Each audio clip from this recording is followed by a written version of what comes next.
தமிழகம் முழுவதும் இன்று திமுக தலைமையிலான இந்திய கூட்டணி கட்சிகள் சார்பில் மத்திய அரசை கண்டித்து மாபெரும் கண்டன ஆர்ப்பாட்டம் நடைபெறும் என தமிழக முதல்வர் மு.க.ஸ்டாலின் அறிவித்திருந்த நிலையில் பல்வேறு பகுதிகளில் கேஸ் சிலிண்டர்களுக்கு தட்டுப்பாடு மற்றும் தமிழகத்தை மத்திய அரசு வஞ்சிப்பதாக கூறி பல்வேறு கோரிக்கைகளை முன்வைத்து கண்டன ஆர்ப்பாட்டம் நடைபெற்றது. திருச்சியில் நடைபெற்ற ஆர்ப்பாட்டத்தில் பேசிய பள்ளிக்கல்வித்துறை அமைச்சர் அன்பில் மகேஷ் பொய்யாமொழி, தமிழகத்தில் நிலவும் சமையல் எரிவாயு தட்டுப்பாடுகளுக்கு மத்தியிலும் முதலமைச்சரின் காலை உணவு திட்டம் மற்றும் சத்துணவு திட்டம் தடையின்றி செயல்படும் என தெரிவித்தார்.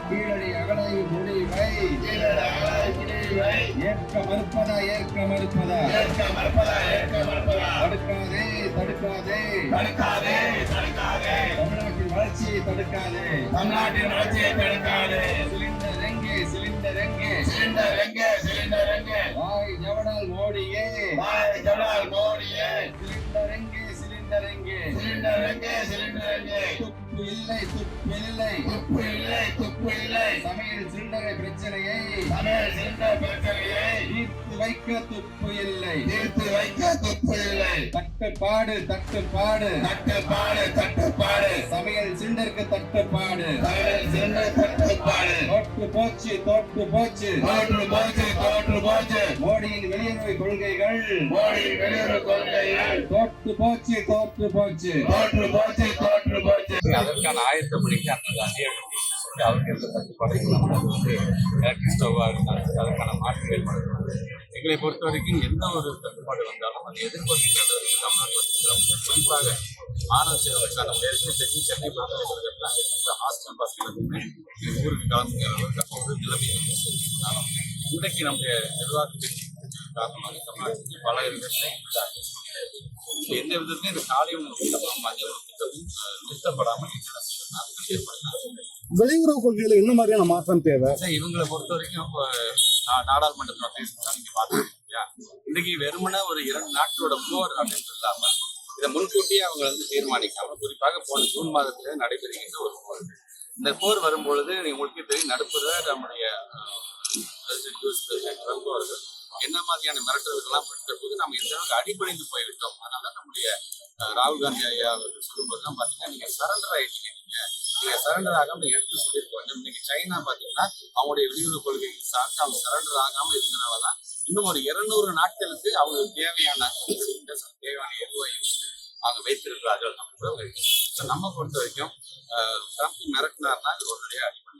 ட்ரம்ப் ஒரு 26 நாட்கள் நீங்க ஒரு 30 நாட்கள் நீங்க வச்சு வாங்கிக்கலாம் சரிங்க அப்படின்னு போறாங்க. எதிர்த்து குரல் கொடுக்கக்கூடிய அளவுக்கு இல்லையே தோழமை கட்சியை சார்ந்தவங்களாம் பேசும்போது இது தமிழ்நாட்டில் மட்டுமல்ல 140 கோடி மக்களை கொண்டு இந்திய நாடு என்று உங்களுக்கு பலமாக எல்லாரும் இருக்கும்போது நீங்க ஏன் சரண்டர் அப்ப அது காரணமா இருந்துவிட போகுது என்றுதான் விவாத போகிறாங்க. பாஜக கூட்டணி சேர்ந்தால் அது திமுகவோட இந்த தேர்தல் வாக்கு எண்ணிக்கையை பிரதிபலிக்குமா? கூட்டணி அப்படிங்கிறது முடிவு செய்யப்படும் போதுதான் வர முடியும். யூகத்தின் அடிப்படையில் எங்களால் இல்ல தமிழ்நாட்டில் நடக்கிற குற்றங்கள்லாம் நிறைய இருக்கு. அதை மறைக்கிறதுக்காக திமுக என்டியோட கோயில் குரலையை கலக்கிறது திமுக தான் இல்லை அப்படி இல்லையா. இன்னைக்கு நாங்க என்னென்ன திட்டங்கள் செய்து கொண்டிருக்கிறோம் சரி அப்படி பார்த்தாங்கன்னா நீ ஒன்றிய அரசு ஏதாச்சும் ஒரு தவறு செய்து அது எடுத்து கூட எதிர்க்க பேச மாட்டேங்கிறாங்க. அது சார்ந்து கூட ஒரு கருத்தை கூட சொல்லாம இருக்கிறாங்க. அந்த கருத்தை சொல்லும் போது தானே மக்களுடைய நம்பிக்கையை முறால் தர முடியும். நீங்க மக்களுக்கான குரலாக நீங்க பேசிய நம்முடைய தோழர்கள்லாம் பேசுற மாதிரி ஒவ்வொரு ஆர்ப்பாட்டம் போராட்டம் என்று சொல்லும் நம்முடைய உரிமைகள் பறிக்கப்படும் போதுதான் யாரு களத்தை நிற்கிறாங்க பாத்தீங்கன்னா எங்களுடைய மதசார்பற்ற தோழர்கள் நாங்க தான் நிக்கிறோம். ஆனா இன்றைக்கு எதையுமே வாயை திறக்காம சொல்றது என்பது மக்கள் எதையும் பார்த்து கொண்டுதான் மக்களை சந்திக்கல என்ன திமுக மட்டும்தான் சந்திச்சுட்டு இருக்காங்க அப்படின்னு சொல்லி அண்ணாமலை பேசியிருக்காரு. அதுக்கு உங்களோட பதில்? நிர்வாகிகளை உத்வேகப்படுத்த வேண்டிய ஒரு மிகப்பெரிய ஒரு பொறுப்பு என்பது இயக்கத்துடைய தலைவர்கள். உங்களுக்கே தெரியும் ஒரு 10 லட்சம் நிர்வாகிகள் என்று சொல்லும் போது நம்முடைய திருச்சி மாவட்டமே எந்த அளவுக்கு குலுங்கியது என்று தெரியும்.